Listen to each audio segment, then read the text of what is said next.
and welcome to Classical Stuff You Should Know, a podcast about books and ideas and whatever we've been reading recently. My name is Thomas Magby. I am joined, as always, by Mr. A.J. Hannenberg. Yeah. And Mr. Graeme Donaldson. Hello. A.J., that was quite the negative response. Screw you guys right to the floor. Look, guys, today we're going to talk about The Plague by Camus. I love this book. Really big fan of existentialism and your negativity. Oh, I'm so furious. That you're bringing into this conversation. I'm really rejecting. I just want you to know that. So let's try and kind of get our attitudes up here, A.J., if you could. I've been feeling a little under the weather. Yeah, what's going on, buddy? Oh, my word. I'm going to lose it. So immediately before this, I expressed my disapproval with AJ that we were covering existentialism again. Was it disapproval? It was Contempt? Disdain? Yeah. Contempt? Contempt and disdain. Which, to be fair, from the previous existentialism episodes, that was much more a Graham position than it was a Thomas position. So I just, Yeah, apparently I've converted both of you. Well, maybe my disdain has been spreading, like an illness. So we're doing segues again. Okay, My good. word. But yeah, AJ, you're leading today's episode, and I only have positivity and warm feelings toward this topic. So Again, screw you guys. Okay, first, I wanted to say, hey, we're sorry we had such a long hiatus there. It was primarily my fault. I had a DJ gig that required a full day's attention, and then I also got a weird stomach disease, which leads like a plague? happily Kind of right like into a- our yeah, subject. that's right. So today we're discussing Camus' The Plague.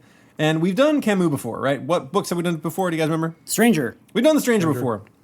Myth of Sisyphus. The Myth of Sisyphus. Mythifist. Yeah. Oh, So man. I've this isn't the first, my first tangle with Camus, but this one's a little bit different. I don't feel like I have to retread his life. We've already talked about him. I'm not going to talk about existentialism in its whole form. Again, we're going to talk about some other things today. I have two kind of big general topics.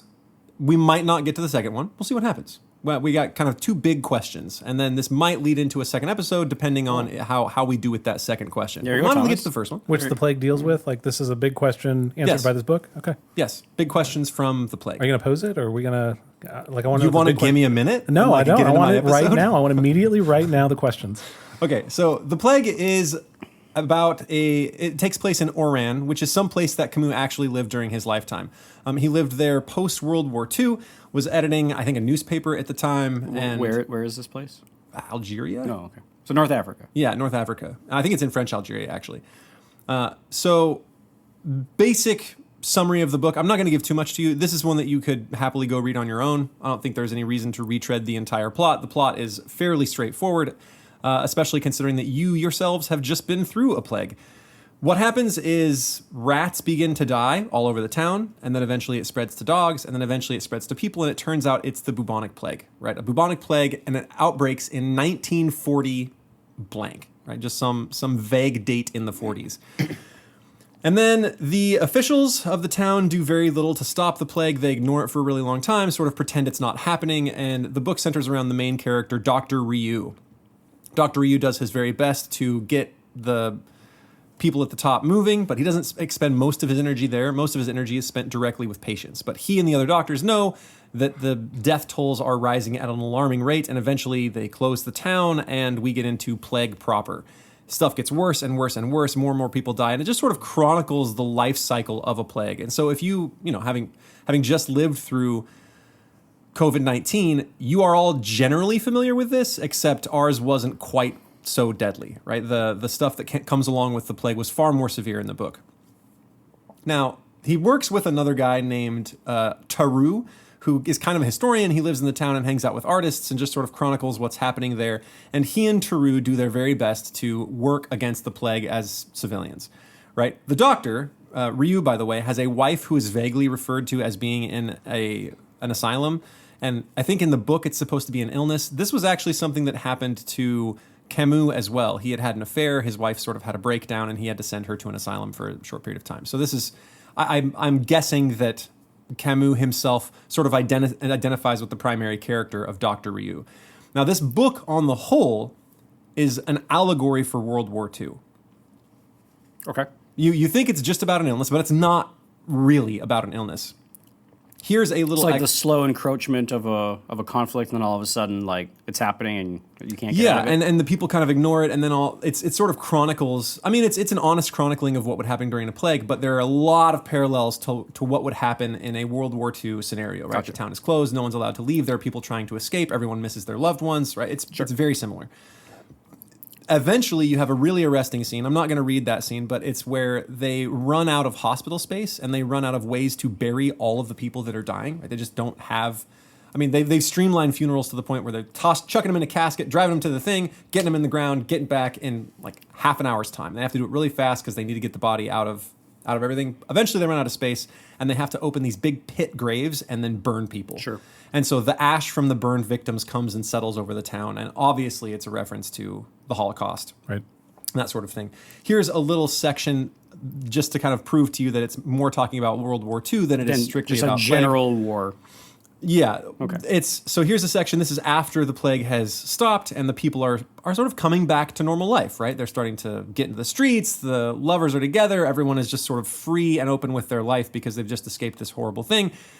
And here, so here a quote from the book. They calmly denied. Let me see. They calmly denied in the teeth of the evidence that we had ever known a crazy world in which men were killed off like flies, or that precise savagery that calculated frenzy of the plague, which instilled an odious freedom as to all that was not the here and now, or those charnel house stenches which stupefied whom they did not kill. In short, they denied that we had ever been that hag-ridden populace, a part of which was daily fed into a furnace and went up in oily fumes, while the rest, in shackled impotence, waited their turn. Right? Does that sound like World War II or a plague? Right? It's pretty close. So, real quick, I'm going to read sort of the attitude of Theroux and the doctor. Theroux and the doctor are having a conversation, and Theroux says, "Have you ever heard a woman scream 'never' with her last gasp? Well, I have. And then I saw that I could never get hardened to it. I was young then, and I was outraged by the whole scheme of things, or so I thought. Subsequently, I grew more modest. Only I've never managed to get used to seeing people die. That's all I know. Yet, after all..." Ryu fell silent and sat down. He felt his mouth dry. "After all?" Theroux prompted him softly. "After all," the doctor repeated, then hesitated again, fixing his eyes on Theroux. "It's something that a man of your sort can understand most likely, but since the order of the world is shaped by death, mightn't it be better for God if we refuse to believe in him and struggle with all our might against death, without raising our eyes toward the heaven where he sits in silence?" Theroux nodded. "Yes, but your victories will never be lasting. That's all." Ryu's face darkened. "Yes, I know that, but it's no reason for giving up the struggle."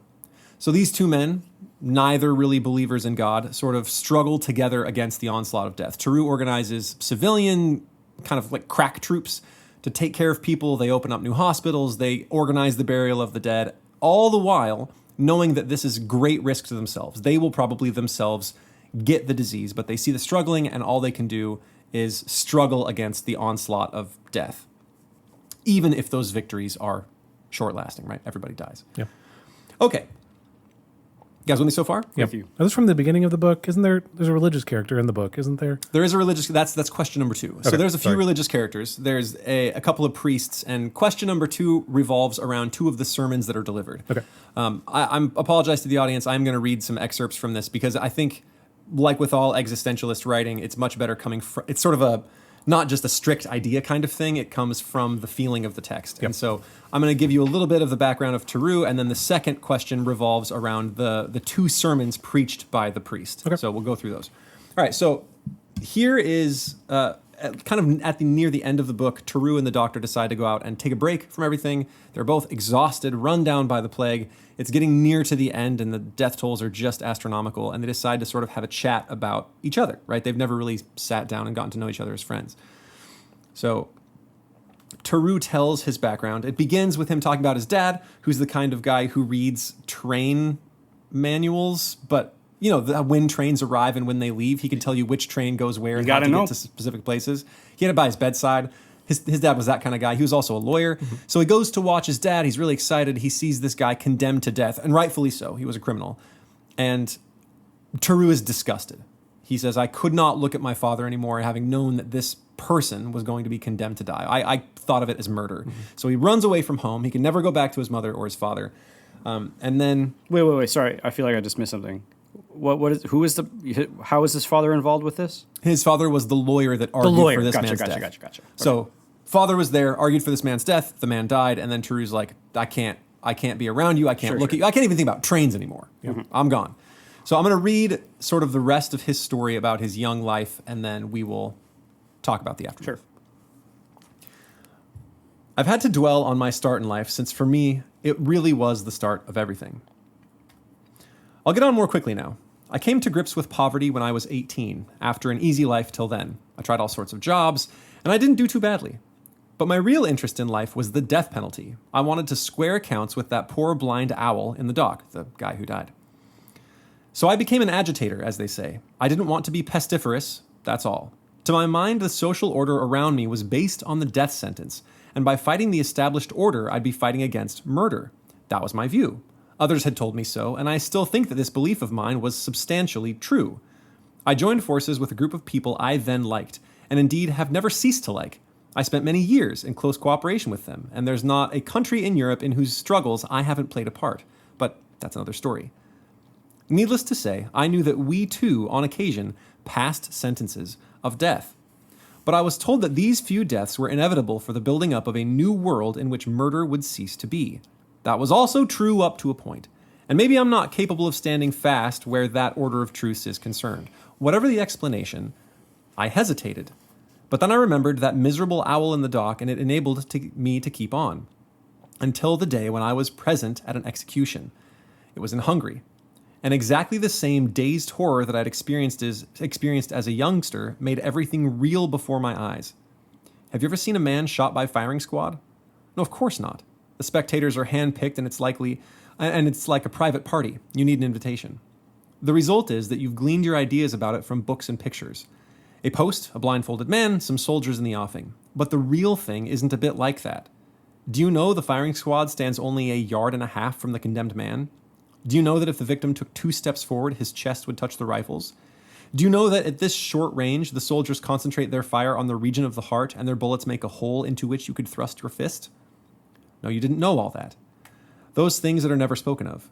For the plague-stricken, their peace of mind is more important than human life. Decent folks must be allowed to sleep easy o' nights, mustn't they? Really, it would be shockingly bad taste to linger on such details. That's common knowledge. But personally, I've never been able to sleep well since then. The bad taste remaining in my mouth, and I've kept lingering on the details, brooding over them. And thus, I came to understand that I, anyhow, had had plague through all those long years, which, paradoxically enough, I'd believed with all my soul that I was fighting it. I learned that I had an indirect hand in the deaths of thousands of people, that I'd even brought about their deaths by approving of acts and principles which could only end that way. Others did not seem embarrassed by such thoughts, or anyhow never voiced them of their own accord. But I was different. What I'd come to know stuck in my gorge. I was with them, and yet I was alone.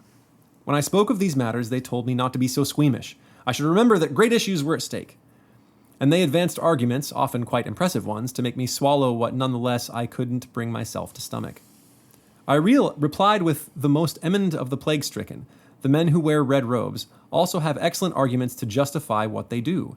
And once I admitted the arguments of necessity and force majeure put forward by the less eminent, I couldn't reject those of the eminent. To which they retorted that the surest way of playing the game of the red robes was to leave to them the monopoly of the death penalty. I believe that's people in the courts, right? People in the red robes. My reply to this was that if you gave in once, there was no reason for not continuing to give in. It seems to me that history has borne me out. Today there's a sort of competition who will kill the most. They're all mad over murder, and they couldn't stop killing men even if they wanted to. In any case, my concern was not with arguments. It was with the poor owl, with that foul procedure whereby dirty mouths stinking of plague told a fettered man that he was going to die, and scientifically arranged things so that he should die, after nights and nights of mental torture while he waited to be murdered in cold blood. My concern was with that hole in a man's chest, and I told myself that meanwhile, so far anyhow as I was concerned, nothing in the world would induce me to accept any argument that justified such butcheries. Yes, I chose to be blindly obstinate, pending the day when I could see my way more clearly. I'm still of the same mind. For many years I've been ashamed, mortally ashamed of having been, even with the best intentions, even at many removes, a murderer in my turn.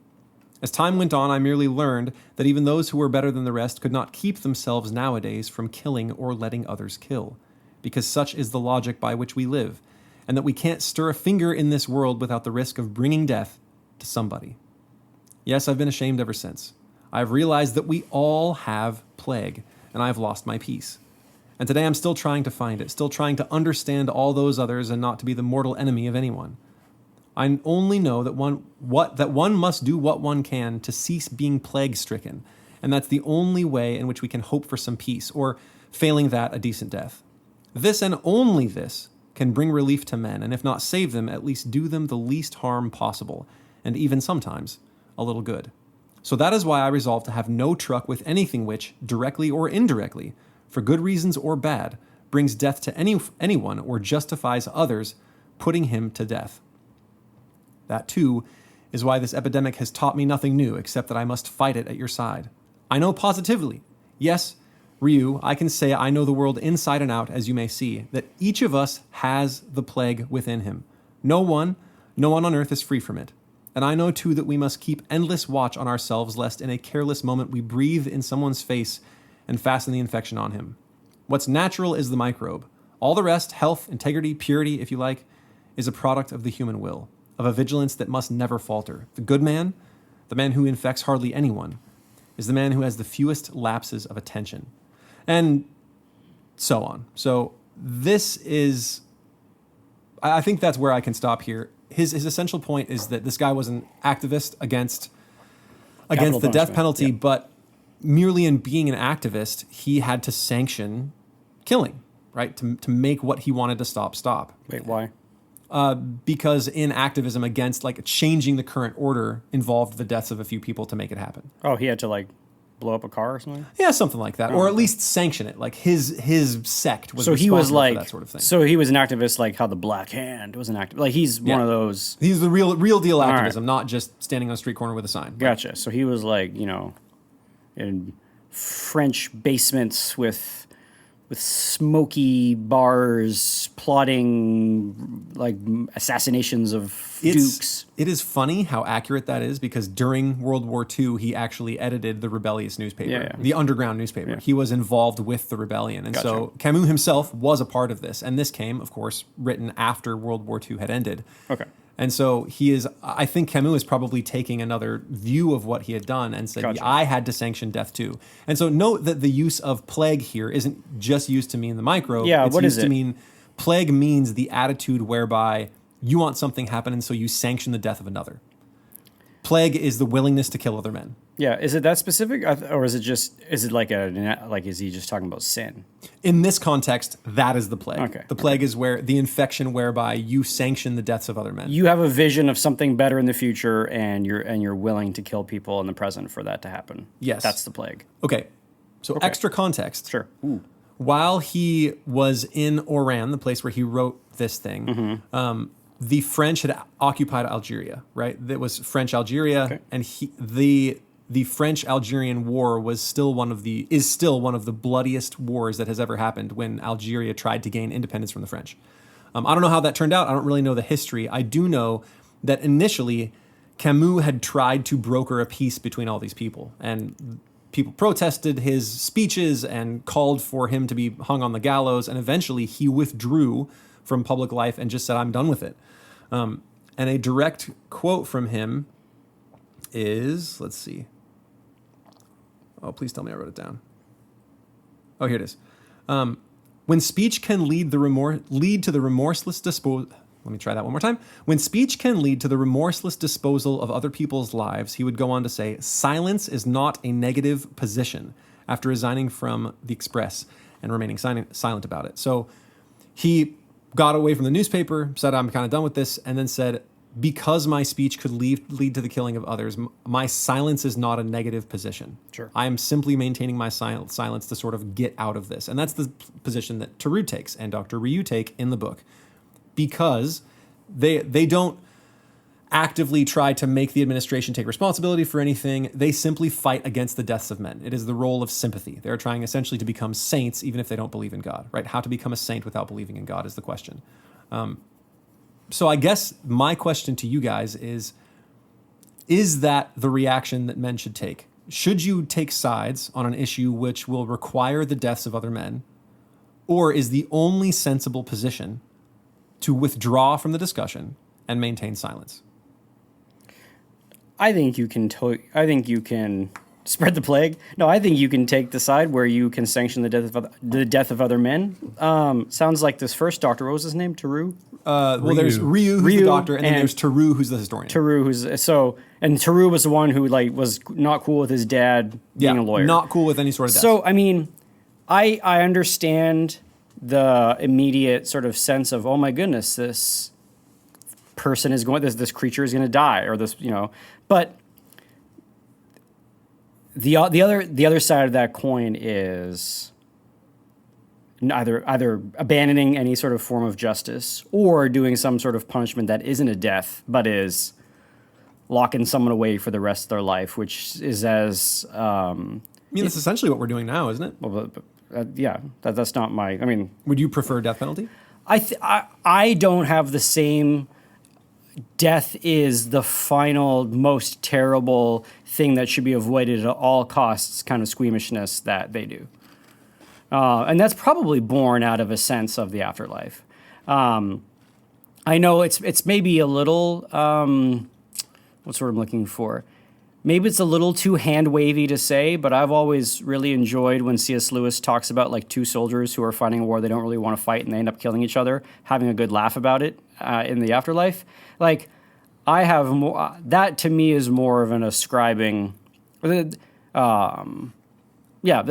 sort of sentiment I find a lot more sort of attractive than like death is the end and we must fight everything against it. I just started thinking about this when you said, in order to frame the argument, I actually need to read the text because the way that the text presents it is part of the argument. And that to me just sounds like this is an argument that's going to be based on sentimentality, an argument that's going to be based on moving of the emotions through language, as opposed to saying, let's strip back all the facts and ask ourselves, all right, do we want a society where there's justice? Yes or no? Well, yes, we do. Okay, so is the death penalty, is there a potential where the death of somebody is the only possible outcome that needs to happen? And then you can have that debate saying, no, there isn't, or yes, there is. But if you take sort of the existentialist and bring it down into that kind of like language and strip it of its sentimentality, then existentialism to me loses its power or its spell. You're going to love this, but isn't sentimentality like part of human life? Like if our emotions are moved, doesn't that say something about the argument? Sure, but it doesn't. It's not. I don't think it's the deciding factor. I think the movement of the emotions is not the solid ground upon which to build policy or government decisions or judicial decisions or if everybody in World War II was Camus and they said being quiet is an answer and they all retreated off into their little chateaus in the woods, evil men would have their heyday in this world. And that's I think the point is that the existentialists don't have any sort of belief in that they don't have any sort of altruism, that good men will sacrifice themselves for good reasons. Their argument is I'm going to abstain from life as a rejection or as a middle finger to God or whatever. Isn't that kind of what's happening in this story, though? Just the way you're, Ryu and Taro are, I think you described kind of this optimism at first. There's kind of a freedom that they can experience in the city, but they're committing their time to, helping people. They're trying to help people recover from the plague. But there are other characters who aren't. There are other characters who are profiting off of this. One specifically starts smuggling and is making or the religious gripfuls of people cash. Who are kind of gathering followers during this, kind of just... People stop going to church because they get sick of the whole God is punishing you thing. But I'm just wondering if this story is a part of Camus' answer to what Graeme is posing that there are still heroes in the story, that Thoreau ends the story as a hero, correct? Thoreau is the hero, but because, and I think maybe this is the answer to yours, Graham, is that you can labor against those terrible things without being like championing one side that means death. And so, for example, in the French-Algerian War, I can take part in it, but I would try to take part as a healer, someone who drags men off the battlefield, nurses them back to health, and Which then is what sends them these on their two way. are doing, right? Which is what these two are doing, right? They're not sitting on the sidelines. They haven't retreated. They are in the thick of it, but they aren't blowing up the governor's house because the governor isn't doing anything about it. They're not spreading the plague. They are simply taking a secondary role and trying to preserve human dignity in a time of darkness. Are you pacifist, AJ? Do you think, is there a just war in your mind? You know, I have not solved this question for myself. We've talked about this some. I used to be a pacifist back in the day. Yeah. I don't think I'm a pacifist. Okay. But I want you to tell me why. Why should I join a side and pick up a gun rather than being the medic dragging people off the battlefield? Well, one, because there needs to be someone. There eventually needs to be somebody who's picking up the gun to stop Whatever force is coming, especially if that force is quite clearly in the wrong. And so, I mean, that to me is enough of the argument. Is that part of me wants to say, like, who am I that gets to sort of have the privileged position of getting to stand up and say, I'm not sullying my hands with this human conflict. I'm going to be the healer only. Like, part of me is like, that seems, I don't know, that kind of like moral superiority is like, if I was a guy getting dragged off by the medic after getting wounded, the medic's like, I'm doing this because I couldn't even see myself entering into your bestial human conflict. I'd be like, you know what, guys, screw you. Like, I want somebody who's in this with me. But I will take the morphine. Yeah, exactly. I want somebody that's like, is aligned with me on this. You're not just sort of like, do you get my point? Sort of, you know what I'm saying? Yeah, the only way you can take moral superiority is because there are people holding the guns. Yeah. To me, the existentialist sounds like he is. This is going to sound really bad, but he is really like leaning into the privilege he has of not having to be a soldier or not having to be a common person, going off and getting caught up in the cares and concerns of this world. He has this sort of opting out sense.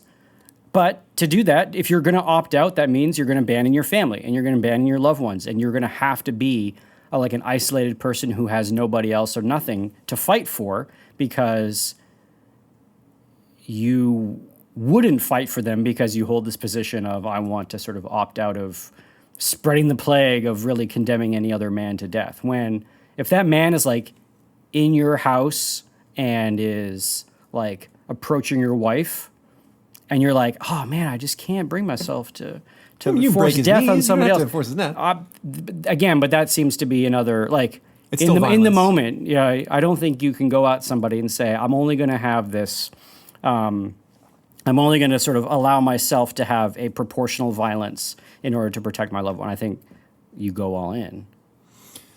Anyway, that's that's Okay, yeah. I hear you, but if we're talking about what attitude would you like to spread worldwide, right? The continuous, like, I must take up arms against this opposing force. If everyone has that attitude, people keep dying. If everyone, like, if I'm going to take an example of the attitude I would like to see everyone have, the attitude of human dignity, preservation of life, and sympathy, helping rather than hurting, if that were to spread, then we don't have those problems anymore, right? Yeah, like, But- of course, you want the world where pacifism is the answer, right? Like, Yes. that's what you're getting at. But Yeah. not if the only way to get there is a detachment from humanity. And that's I would the- call that attachment. Why would that be detachment? because you're saying I'm basically the existentialist has a, like, it's all or nothing. Like, everyone needs to be perfect for me to opt in.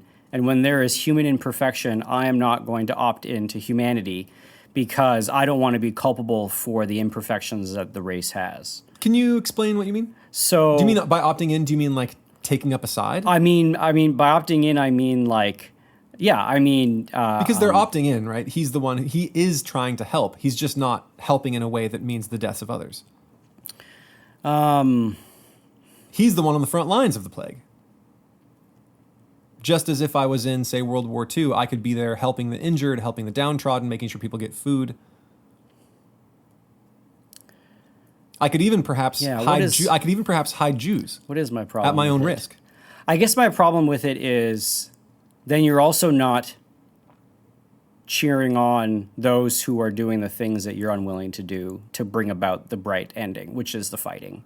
Because you want to celebrate the overthrowing of the Nazis in Germany, but not actually take up arms against them, right? That's the contradiction. And so if you're going to wag your finger at people about the men who come home and you're like, you did what to solve this war? You firebombed Dresden, like, and to say like this, it's not even worth winning, or it's not even worth defeating fascism if that's going to be the price it costs. It's like, I don't know, man. I don't know if you can.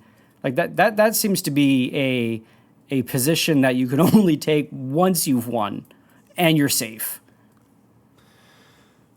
Or you can say, I wish this had spread to everybody. I wish we didn't have to carpet bomb Dresden because I want both the Nazis and my side to put down their arms. Which is fine, yeah. Can I bring up go for something I've heard you say a few Go times? hug a Nazi and see how, like it's They know.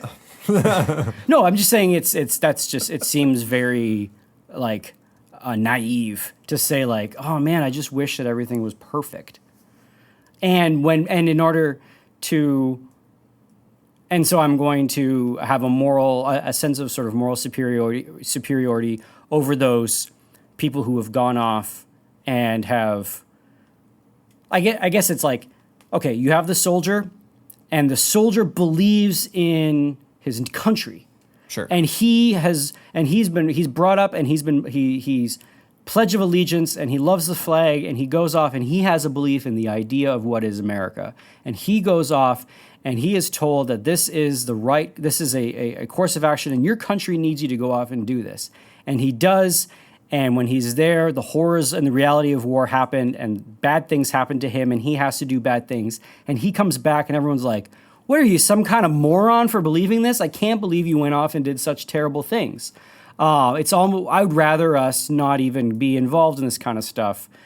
That to me is so like two-faced. I guess that's what it is I realize that my position is boiling down to why can't the existentialists just support the troops? But there's sort of part of it because he's giving himself an intellectual out for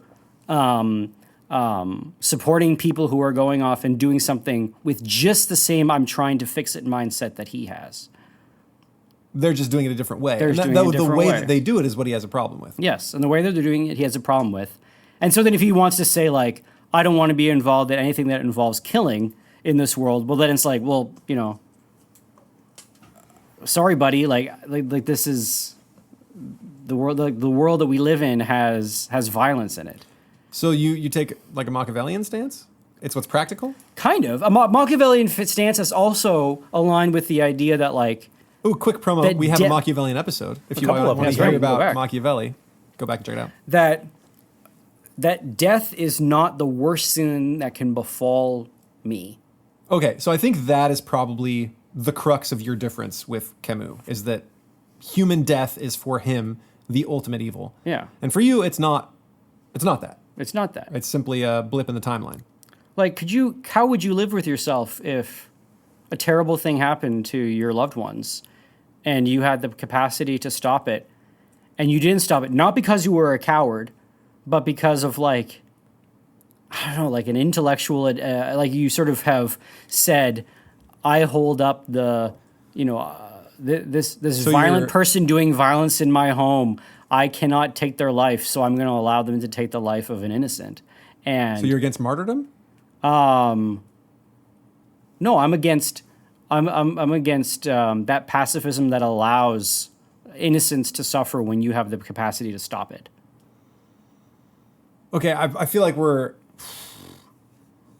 Can I just clarify on the martyrdom? Dishonorable. Martyrdom is being killed for the sake of your faith, Yeah. not necessarily because someone breaks into your house and is stealing your things. Mm-hmm. Just those would be different situations. But in this case, this is essentially his faith. He says, I don't want to be involved in the killing of other men. And so I'm not going to kill you, and that is what I will be martyred for. Okay. Don't just dismiss it. You have to tangle with Faith it. in what, this is though? I don't. I mean, His position, that stance of the radical pacifism or radical. absolute sanctity of human life. Yeah. I guess it's Or is only it just that you don't think that is a thing worth being martyred for? kind of, and also that maybe there's only any sort of credence to that. Maybe that's like the highest you can get with being an atheist. Is human life sanctity? But for no other reason than a fear of death. Yeah, I'm with you on that. There's I no don't- grounding in the human sanctity in some sort of imago Dei or the grounding of the human sanctity in anything. It's human life is sacred because of the tremendous fear of the unknown of death, and therefore we got to keep anything from ever approaching death, and that is no way to live. You're right. So the book doesn't really attempt to say here is why human beings are I don't want to say sanctified. Special. Sacred. Sacred. Yeah, here's why human life is a sacred thing. This is where I think the appeal to emotion kind of comes in, because we do have a really arresting scene where a kid dies and all of them are gathered around this poor child who is fighting plague and then eventually succumbs to it. That's rough. And then we also have the death of Teru, spoiler, near the end of the book. It's okay. It's still a good book. You should still read it. And both of those scenes are so heart-wrenching that I think it is that heart-wrenching quality of death that compels you as an atheist to fight against it. And you know what? I don't have a huge problem with that. Death is a pretty scary thing, right? If that's the thing, the place where you land as an atheist is that human life is worthwhile and I should fight for it, that's there's other places you could end as an atheist that are far worse than that. But I'm with you in saying that there doesn't seem to be good reason for it outside that we just really don't like death. I contrast this with another book that deals with a healer who is healing during the plague, and it's a book. It's a Russian book that was translated to English, and it came out I think in 2015. It's called Laurus. Yep. And it's a similar story, except it's in the 16th century or 15th century. And Laurus is a medicine man, and he heals people of the plague in his little Russian village. And he seems to have a particularly special ability to heal based through his faith and his prayers. And he can almost like take the illness from the person and take it on himself. And then he takes on the suffering instead. And he ends up healing the daughter of the head of the town and all this sort of stuff. And in it, his motivation is his belief in that everybody is made in the image of God, and he will touch the leper, and he will also heal the king's daughter, and everybody sort of has that equality in his eyes, and he's going through the healing. And it comes from the fact that when he was young, there was a woman that he loved who had a child that he couldn't heal. Anyway, and I just think of like that kind of saintly motivation versus the oh man, Screw God, I'm going to fight against well, death. not just screw God, but it's also the like, oh man, we're never going to win, but how honorable it is to be fighting death. It's like, okay, fine. That there's a sense of like, maybe it's just what I don't like about it is the romanticism of it. But there's that. But I mean, in the faith, at least for Laurus, or in the Christian faith, there's the idea of that one day death will be defeated. And in the meantime, we are fighting the death throes of death that exist in the world still. And so when you are with someone who dies, it's not this great big like, oh, you got another one, death, man. We're never going to win this war. It's this person has died, and one day we will see them again, and you pray over them, and there's the old the soul claps its hands on its way to heaven, right? Like that to me is such a the reality of life after death colors everything. It really does. I agree with you. I was going to bring up, we used to do a question in senior thesis where it was, if we all got plunked onto an island Hunger Games style and had to murder everybody, what would be your plan? Mm-hmm. Mine was always go real weird, because nobody tangles with the crazy guy that's willing to maim you and not kill you. So I would do some maiming. Dang. I got real dark real fast. Yeah. Oh my gosh. No one wants to go there. Yeah, If you- sure, yeah. yeah. So Graham's was, I will stand in the middle and call all of you to something higher. That we should not Did I be- actually say that? Yes, I do not remember this. This was your answer for years. That you So would Graham stand dies in the first. middle of it, Yeah. and you would call everyone to the nobility of humankind and encourage them not to kill one another for the sake of entertainment. And I get cut down first. But that's And fine. of course, you get cut. Does not that bear a striking similarity to calling men towards something higher and not What do they wanting call- to engage in violence? But what are they calling us to? What is the Dr. Ryu and Tamu, whatever his name is, calling Death us? penalty. Not murder. He's That's supposed it. to- That's it. Is Yes. not Yeah. is do no harm. And what are you calling them to Same in the thing. Hunger Games place? Don't murder each other. On the But island. okay, but in the Hunger Games scenario, like that's the game. Yeah. We can't get out of the game. Kind of like life, you know? yeah, You sort of can't like get- life, Can't really get out of this similar. game. But the whole game of life is not murder or don't murder. Those aren't the only two options that exist. Sure. I guess I'm not seeing the... There is a tremendous amount of dehumanizing and hatred you can bear to somebody and keeping them alive. So is or- your problem that it's not an all-encompassing thing that he's promoting? Like, the problem is it's too small? So he's opposed to the death penalty, Yeah. willing to do whatever it takes to overthrow the Yeah. death penalty. That's too small of a goal? Or what's the... But the reason I brought this up is because you seem to say that if someone broke into your house and was threatening you, that taking up arms against them is an okay option. Yeah. Seems I very don't different than want the it to attitude in happen. Hunger Games. Yeah, well, basically, the reason I said that with the Hunger Games is like, Because you're afraid of the maiming guy, me? no, it's I want to also give a bit of a like middle finger to whoever put me on that island. Well, I think that's the same attitude the existentialists are taking, right? God stands silently by, so give a middle finger to God and Yeah, work quietly. but for that's the only safety of true if everyone. you think that God has sort of put us in this. That's only true if you think that God has put us in this game, and everything that is wrong with the world is wrong with the world by God's design. Whereas in the Christian witness, that's not the case. That what's wrong with the world is our disobedience, and God has actually come to die to fix it. Which is another wrinkle in this sort of existentialist thing is like, anyway, whatever. I was going to talk about the death of God being a good thing. Okay. Well, I have another further question that takes this one step further and maybe a little more political. So silence is maybe not, at least according to you, the great answer to the death penalty, right? But by corollary, is silence consent?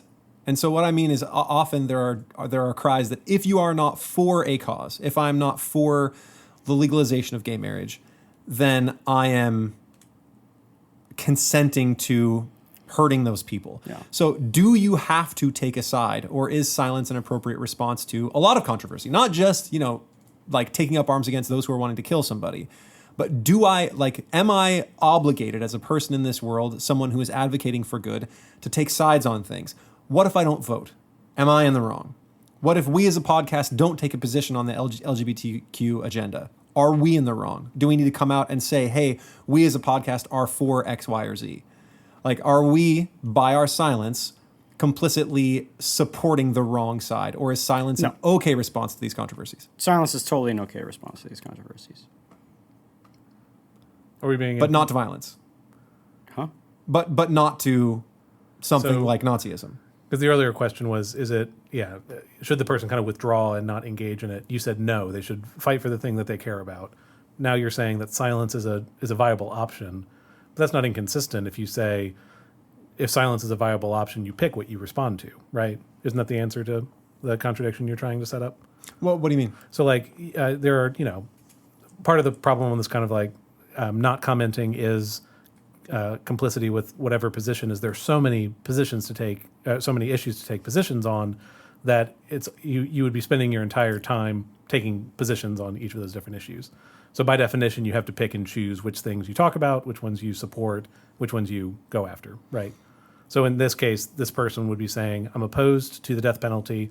That's the issue I care about. But kind of by definition, they're taking silence on all other issues. I think I'm tracking. But do you think, is that inconsistent in some way? Sorry, I'm having trouble putting together the argument. My question is just like, if I'm not allowed to take stepping away from the death penalty, But you could. Are you opposed to that, Graham? To what? Stepping away from the death penalty as this issue that someone cares about. Isn't that's your question, AJ? But I mean, wasn't that what we established earlier? That the saying, I don't want a piece of this and I won't take part in anything that means the death of another person isn't a viable reaction. Like, we are not allowed to do that. If Nazism is a thing, we should be picking up a gun. Then isn't that the case in every other situation where there is maybe a good or an evil? No, there have to be scales to these things, right? Like there's something different between fascism taking over a country and the implementation of Nazism versus some issue that's only going to matter in 2023. Like sea salt or normal salt. Which is better. Like there has to be some difference in those in those issues, and so at some point you need to take a position and do something about it. Yeah, and like I think most people should probably like not respond to every. Your sea salt one is a silly example, but like things of that level, you shouldn't be commenting on all the time. Like, what do you mean by commenting? Like taking a side, but taking a side and then sort of having like building up a public persona about some sort of kind of issue.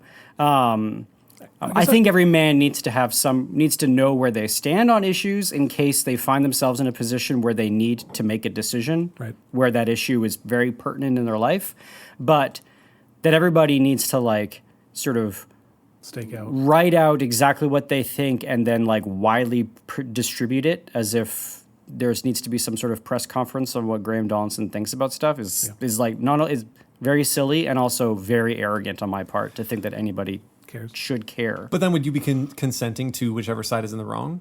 No, because there's so many different ways to understand an issue that it's not this binary thing. It can't be if you're either with us or you're against us. So saying if you're not for X, you therefore de facto must be against X in these 5 ways. It's like, you have no idea what I think about X. Right. I could have a very nuanced and charming position on X. So say for trans rights, like you abstain from talking about it. Doesn't that allow their rights to be taken away? No. Because the other part is that no matter what Graham tweets about that, it's not going to change anything. Like, he is not in a position to be influencing policy one way or the other than voting. Or blowing us stuff up. I guess. Yeah. But then that's we just have a distaste of violent protest, right? Like, isn't that the... So does this all boil down to... Who has the vision that they can inject themselves into society and say, this is the way things need to go, and I'm going to use violence in order to get to it? Like, that's... Every soldier? No, because every true. soldier is coming from commands from a government. Right. So this really just comes down, it's a question of, like... do you place any degree of does the government have any authority over your life or not? It's also a question, I think, not of just governmental authority, but at what point do you draw the line where you're saying, okay, this is an issue that is serious enough that I need to involve myself. It requires human action. And I guess that's the next and question. Disobedience.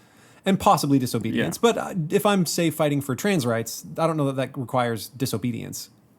Why not? I mean, it might. Or it might just mean writing my legislators. But at what point I guess my next question is, where is that line? Like, where do you guys draw your line? Where should our listeners draw their line? At, like, this issue is serious enough that I need to involve myself. That I need to become socially engaged in some way? Yes. That's a good question.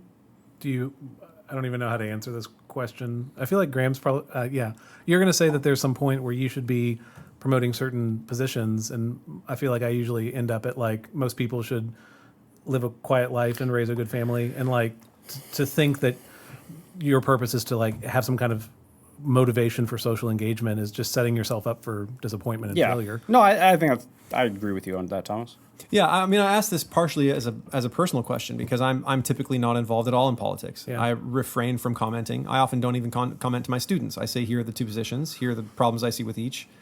So am I in the wrong that I am not spending my weekends getting more involved in situations where people are being actively hurt? No, I don't. I think most of this kind of like setting up of issues and there being one side versus another, I think that's all marketing. Like, I think that's all to put people into boxes that are easy to sell things to, be that a political figure, be that like actual products. Like, I think Graham's answer is onto something of like, all issues are complicated. It's fine to have personal, nuanced opinions on lots of things, but if you're able to boil it down to I'm for or against the slate of current topics, like you've been marketed. You've been bilked? Yeah, you've been built. You've been built. You are being sold political media and the one that will fit you into the right slot. And that's the purpose of like all, and again, this is kind of a tangent from what you're talking about, but I just think that we as individuals have such little impact into those issues. I think it's important to vote. I think it's important to be informed, but to like be on Twitter all day, like talking about your political opinions, like I think that's hell on earth, right? Like that there's no good that comes from that. And there's things that get lost in the nuances that the answers can change based on the like subsidiary. So it is perfectly reasonable to me that somebody has a position that they think should be enshrined into law for America, that they would not allow but they would have a very different position for how their family is governed, right, or have a very different position of what they think that how their church should behave. So, like, someone could say, I think it's silly to take cell phones away or to not like have cell phones for children, but they are not having it in my family. Right. Or like legalizing weed. I think it's fine for weed to be legal in Texas, but my kids won't be smoking it. Like that kind of thing. So, and I think that, yes. So then, So then what, to like even summarize your position on social media for your example. Or even like, to say like, so where do you stand on these issues? It's like, pull up a chair. Like, right. this is going to take some time. So, another way to frame your question, AJ, is what has to happen for somebody to decide that they are the person to run for political office? Like that, I think that's a very legitimate question. Yeah. That I think everybody needs to ask themselves at some point. Now, I can't run for office in the U.S. It's probably a good thing. And you could. Can I? Just see what happens. If you don't tell them right I away. get deported. Yeah. But I mean, so Wait, you can't run for any office? Like sheriff? Could you be sheriff? I'm not a citizen. You might be sheriff. I don't think you I can. doubt it. I don't know. Should I find out right Yeah. now? Can Graham I feel become like we need sheriff? to know this. Anyway, so yes, but I think Thomas is bang on when he says that the sort of modern landscape we have about like issues and being socially active is 100% marketing and is That's like- interesting because they sell a lot of products to people who are products. Media. I mean, that's the. It's media selling media. selling products. You're selling politicians. You're selling You also get this lifestyles. because then the lifestyles, and like you get this kind of grouping of brands that would be called quote unquote conservative, quote unquote liberal, and then it like puts, Anheuser-Busch. puts you in a Or- slot. The recent so it just puts you in a slot that makes it easier to sell stuff. You get silly things like there are people for whom their professional careers, they are a professional protester, and they will go from city to city whenever there's some kind of rally that happens, and they have financial backing for them to go be organizers of local constituents over X issue, and they just travel the country doing this. Who's paying their bills? Whoever has some sort of vested interest in whatever the cause is that they're fighting for. Right? So is it when... I'm trying to draw where the line is. Is it when evil begins to ride roughshod over good and triumph in the world? Is that when men should stand up? Like when good people are dying? Is that the issue? I think it's when you get invaded. Invasion? Invasion is It enough? would be, yeah. I guess, and then that's how you come to a justification for World War II, just since fighting the Nazis is where Yeah. we started this. Yeah. Like people say, "Oh man, we should have gone after Hitler beforehand and taken him out," but we're doing that with 2020 hindsight, right? Right. We didn't know the monster he was in 1937, Right. And in doing that, and we've used that to justify things, saying "Oh well, what's his face in Syria is just, it's the same thing with Hitler. He's gassing his people, and we use that as justifications for incursions, and I don't think I'm cool with that kind of thing. I don't that kind of reasoning of anyway. Maybe it's a case by case scenario, but there is something about having a society that allows freedom for people to raise families and to practice their faith and to enter into commerce. So the very foundation of Western society, the United States, and then protecting that way of life. I don't see the moral hand. I don't. I want to know what the existentialists would have against that. Okay. that's probably the end of that question. I don't think we have enough time for my second question. That was pretty much Today? an hour. Oh, sorry. No, totally okay. Yeah. It means that there's probably going to be a part 2. We have to discuss the sermons given by the priests. If I don't get to it, you should read the book. I mean, the priest says some very interesting things, but I think it would be we haven't ever done a podcast on the problem of pain, have we? In the Theodicy? Lewis's book? No, just the problem? of pain. No, I don't think so. You did Theodicy at some point. I did Theodicy. Because we made the Odyssey I did the joke. Odyssey, but I didn't Thank do... you. There, No, there. you did Theodicy because we made that joke. Yeah, that exact same joke. That exact same joke. Really? Yes. Yeah, that's all we do. 100%. on this Yeah, podcast. we just repeat ourselves. We've been doing this for I'll have to 6 go or look. 7 So years. we might have that episode already. If we don't, I'll be making it next time. Let's do it again. What are people going to do? Email us in anger? They could cut off our support on Patreon. Oh, well, actually, but we don't silence. touch that money anyway. Silence is an option. Ah, Silence see, there is it is. if you don't email us, we can assume all sorts of things about you. Full You are support. complicit with our redoing of episodes. You let our evil run roughshod over that good.